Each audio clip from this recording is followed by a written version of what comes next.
femmes sont nettement Il est fin. On l'aime Les tellement. femmes. Oh, mon Dieu, excusez-moi. On parle de femmes, mais je...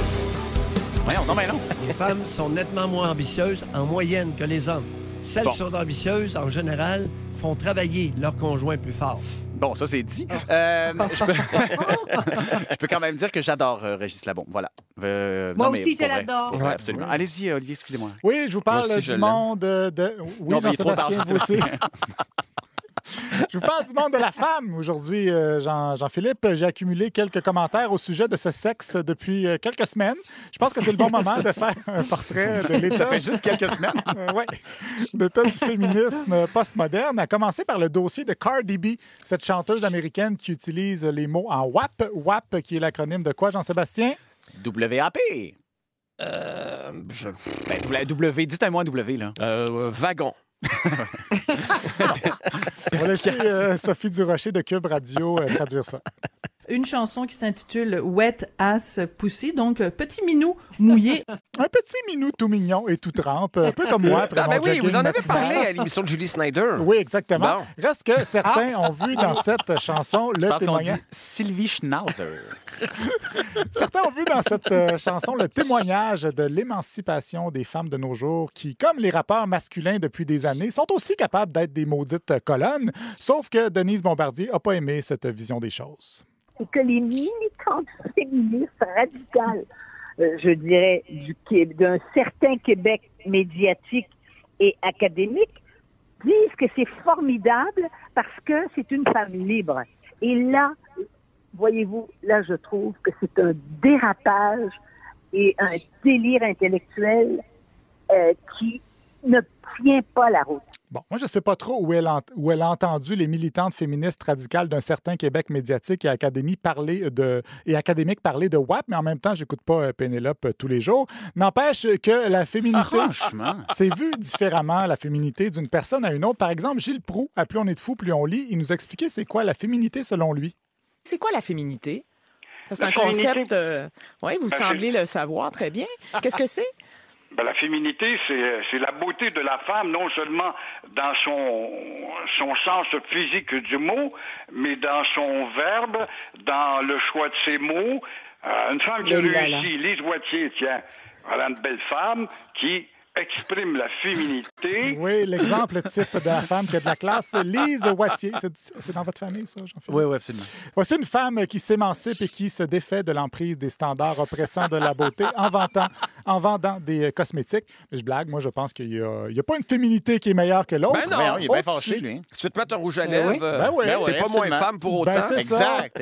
Hey. Hey. Autre sujet qui a fait jaser en On s'en matière... l'aide, José de ça pour le temps. C'est correct parce que notre patronne, Marilyn, est en studio de l'autre côté, alors je me dis, on est safe. Tu sais. C'est ça du mansplaining? Je En sais tout cas, pas, là. autre sujet elle a un qui a masque. fait jaser en matière de féminité, c'est les étudiants du secondaire qui portent une jupe par solidarité avec leurs amis.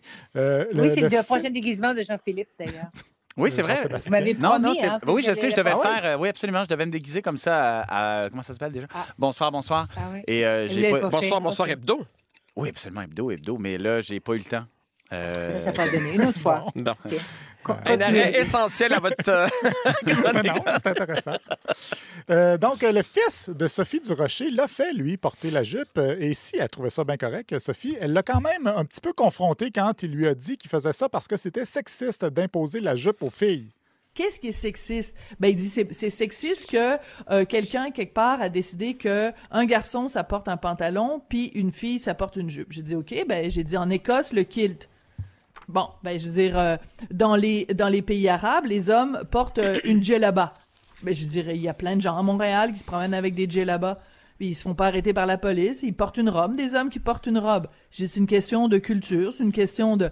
Puis c'est ça. Fait que là, tout d'un coup, poète, il y a moins d'arguments.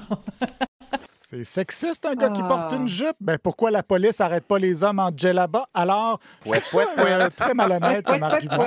Presque aussi malhonnête qu'Héloïse d'Occupation Double. On se fait pas arrêter pour bon, ça? sexisme. Ah oui, c'est très bon. Vous l'écoutez? Non. On se fait pas arrêter pour sexisme. Moi, j'ai jamais vu un homme passer la nuit au poste parce qu'il voulait pas laisser sa blonde conduire sa voiture manuelle. J'ai jamais entendu une blague qui commençait par combien ça prend de blonde pour changer une ampoule et qui se terminait par une arrestation musclée. Reste qu'en matière de féminité, l'expert, c'est bien sûr le YouTuber Doc Mayou. Disons que sa vision du rôle de l'homme dans une famille est assez vintage. T'appelles ta fille par son nom, il n'y a pas de petit mot d'amour, ma princesse, tu nous l'as expliqué. Jamais de la vie. L'as-tu serré dans tes bras? L'as-tu embrassé sur une joue? Non. Pas de bec. Non. L'affection lui vient de sa mère. Voyons donc. Et la résolution de problème lui vient de son père. Voilà. Pour vrai, j'ai regardé le film Borat 2 en fin de semaine et sa relation avec sa fille m'a fait penser à Doc Mayou. Avez-vous aimé ça? Moyen. Moyen. Ouais, avez-vous aimé ça? Non, moyen. Il y a des longueurs. Très long. Vous? C'est long. Ben, il y a des longues longueurs. Il y a des bonnes lignes, mais il y a des longueurs. C'est ça, c'est comme... c'est ça. Ben, voilà. Bref, c'est quand même surprenant que M. Doc ne soit pas très fort sur les câlins, lui qui a souvent besoin d'un point d'appui.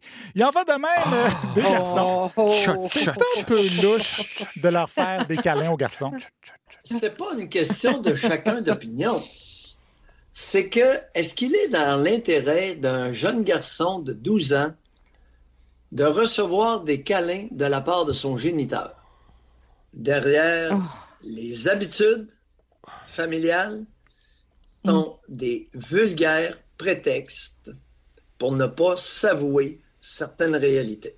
Tout comportement est motivé. Déjà, quand t'appelles ton père mon géniteur, ça part mal. Reste que moi, j'ai un garçon de 12 ans à qui je fais des câlins quotidiennement et mon comportement n'est motivé que par mon désir qu'il ne devienne pas awkward comme moi quand il va faire des câlins à ses amis en 2038 après la pandémie. Mais on dirait que Doc Mayou a un petit problème avec les femmes. Vous m'avez jamais fait de câlin? Oui. Vous étiez chaud, vous ne vous souvenez plus. Mais vous en faites au gars d'AEW, hein? Ah, c'est oui. ça. Ça, c'est ce qui était écœurant. Je ne veux pas revenir là-dessus, mais c'est parce que c'était l'année passée. Il sent bon, il sent les Yannan Ring. On dirait que Doc Mayou a un petit problème avec les femmes parce qu'il n'accepterait jamais d'avoir une femme boss. Ce serait trop humiliant. Un homme, il n'y a pas l'humiliation. La femme, il y a l'humiliation. Pour moi, je te parle de moi. Je comprends. Moi, là, je peux pas avoir une femme comme boss dans le jour, puis arriver le soir, puis avoir une érection comme ça. Impossible. Je peux pas me faire bosser par une femme toute la journée, puis arriver le soir, puis être comme ça, comme mâle. Bon, je pense qu'il devrait peut-être écouter votre chronique sur l'impotence, Jean-Sébastien. En même temps, vous n'êtes pas tellement mieux que le Doc Mayou. Ici, à Radio-Canada, toutes nos boss sont des femmes et comme vous le dites souvent en réunion, avec aucune d'elles, vous auriez de la sexualité. Donc, vous avez un méchant problème de masculinité toxique, Jean-Sébastien. Et avant de terminer, je voudrais quand même juste vous rappeler que cette chronique a été enregistrée le jeudi 29 octobre. Ouais, on est en différé. C'est peut-être pour ça que vous avez l'impression que ce sont des extraits d'une autre époque. À vous, Monsieur Wattier. C'est à moi, ça? Ouais. Je vous remercie beaucoup. Vous aussi, je l'adore.